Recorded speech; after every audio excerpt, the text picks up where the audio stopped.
Hello বন্ধুরা, welcome to only sports view. তো এই ভিডিওতে আমরা কথা বলবো ইন্ডিয়ান ফুটবল নিয়ে। তো ইন্ডিয়ান ফুটবল নিয়ে অনেক দিন পরে আপডেট আসলো, সেরকমভাবে কোনো আপডেট নেই, যেহেতু আইএসএল নিয়ে সেরকম কোনো আপডেট নেই। তো সেই কারণে ইন্ডিয়ান ফুটবল নিয়ে সেরকম কোনো আপডেট বেরিয়ে আসছিল না।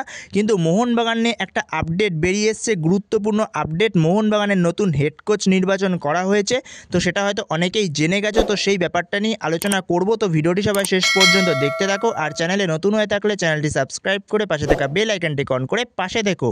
তো মোহনবাগানের হেড কোচ জোসে মোলিনা, সে যে সুপার কাপের ডার্বি ড্র করার পরেই যে তার বিদায় হবে এটা তো বোঝাই যাচ্ছিল, কারণ যেহেতু সে সুপার কাপের ডার্বি ড্র করেছে এর জন্য না। সে যে স্টেটমেন্টগুলো দিয়েছিল সুপার কাপ ডার্বি ড্রয়ের পরে ম্যানেজমেন্টকে নিয়ে, তো সেই স্টেটমেন্টগুলোর পরেই পরিষ্কার হয়ে গেছিলো যে জোসে মোলিনা তাকে আর হয়তো মোহনবাগানে দেখা যাবে না, তার সঙ্গে মিউচুয়ালি কন্ট্যাক্ট টার্মিনেট করে নেবে মোহনবাগান, অথবা জোসে মোলিনা সে নিজেও ছেড়ে দিতে পারে। তো সেইখানেই ম্যানেজমেন্ট তার সঙ্গে মিউচুয়ালি কন্ট্যাক্ট টার্মিনেট করে নিল। তো সেখানে জোসে মোলিনাকে অফিসিয়ালি থ্যাংক ইউ জানিয়ে দিয়েছে মোহনবাগান ম্যানেজমেন্ট।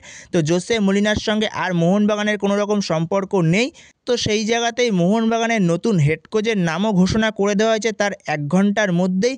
তো আমাদের আইএসএলের মঞ্চে খুবই পরিচিত একটা নাম, এবং তার পাশাপাশি খুবই সাকসেসফুল একজন কোচ। তো সে আর কেউ না, সার্জিও লোবেরা। তো সার্জিও লোবেরাকে অফিসিয়ালি ডিল ডান করে ফেলেছে, এবং উড়িষ্যা এফসি ছেড়ে সার্জিও লোবেরা সে মোহনবাগানে যোগ দিল।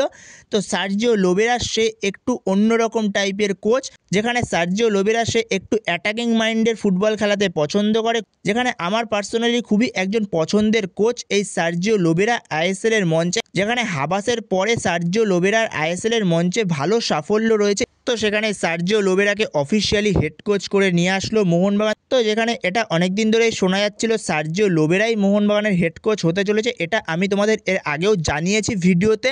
তো যেখানে সার্জিও লোবেরা অথবা আলবার্ট রোকার মধ্যে কেউ একজন মোহনবাগানের কোচ হবে, কিন্তু সার্জিও লোবেরা এগিয়েছিল সবথেকে বেশি।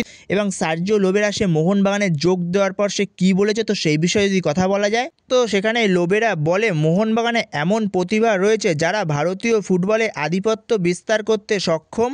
আমি সেই সম্ভাবনাকে আরও উচ্চতায় নিয়ে যেতে চাই, মোহনবাগানকে শীর্ষে নিয়ে যাওয়াই আমার লক্ষ্য। এছাড়া সে আরও বলে মোহনবাগান ক্লাবের দায়িত্ব নেওয়া তার কাছে সম্মানের, এই ক্লাবের অনেক ইতিহাস এবং আবেগ রয়েছে। এছাড়া সে আরও বলে আমি এমন একটি দল গড়তে প্রতিশ্রুতিবদ্ধ যারা সাহস, পরিচয় এবং জয়ের জন্য খেলবে। আমরা একসাথে কাজ করব যাতে এটি একটি অবিস্মরণীয় অধ্যায় হয়ে ওঠে। তো সার্জিও লোবেরা মোহনবাগানের কোচ হয়ে আসার পরে যেরকমটা আপডেট পাওয়া যাচ্ছে, সার্জিও লোবেরা নাকি 3 জন ফুটবলারকে চেঞ্জ করার কথা বলেছে ম্যানেজমেন্টকে। তো সেখানে দেখা যাক সেই 3 জন ফুটবলার কারা, যেখানে আশা করি জেমি ম্যাকলারেনকে চেঞ্জ করবে না, এবং ডিফেন্সে আলবার্তো রড্রিগেজকেও চেঞ্জ করবে না। তো সেখানে দেখা যাক 3 জন ফুটবলার কারা, কাদের চেঞ্জ করতে পারে। তো সেখানে এটাও অনেকের প্রশ্ন যে হুগো বুমোস সে কি আবারও মোহনবাগানে ফিরতে পারে, যেহেতু হুগো বুমোস সার্জিও লোবেরার খুবই প্রিয় একজন ছাত্র। এছাড়াও সার্জিও লোবেরার আন্ডারে হুগো বুমোস দুর্দান্ত ফুটবল খেলে। তো সেখানে হুগো বুমোসকে কি আবারও মোহনবাগান নিয়ে আসতে পারে তাদের টিমে, তো সেখানে এই প্রশ্নটা উড়িয়ে দেওয়া যাবে না।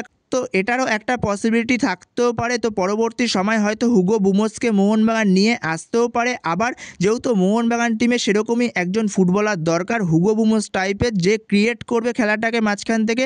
তো সেই রকমই ক্রিয়েটিভ প্লেয়ার মোহনবাগান টিমটাতে এই মরশুমে নেই। তো সেখানে সেরকম একজন প্লেয়ারকেই মোহনবাগানের দরকার। তো সেখানে পরবর্তী সময় হুগো বুমোসকে চাইলে মোহনবাগান নিয়েও আসতে পারে। তো সেখানে দেখা যাক, আপাতত পর্যন্ত এই বিষয়ে এখন সেরকম কোনো আপডেট নেই। তো পরবর্তী সময় যদি কোনো আপডেট বেরিয়ে আসে অবশ্যই তোমাদের সাথে তখন শেয়ার করে দেবো। এছাড়াও দেখা যাক পরবর্তী সময় লোবেরা কাদের চেঞ্জ করে এই টিম থেকে। তো বন্ধুরা, তোমাদের কি মনে হয় কাদের চেঞ্জ করতে পারে লোবেরা এই টিম থেকে? তো তোমাদের এ বিষয়ে মতামত অবশ্যই কমেন্ট বক্সে জানিও। তো এই ভিডিওতে এই পর্যন্তই। তো এই ভিডিওতে এই আপডেটগুলো নিয়ে আলোচনা করার ছিল। তো ভিডিওটি ভালো লেগে থাকলে অবশ্যই লাইক, শেয়ার, সাবস্ক্রাইব করতে ভুলো না। তো নেক্সট ভিডিওতে দেখা হচ্ছে, ততক্ষণের জন্য বাই বাই।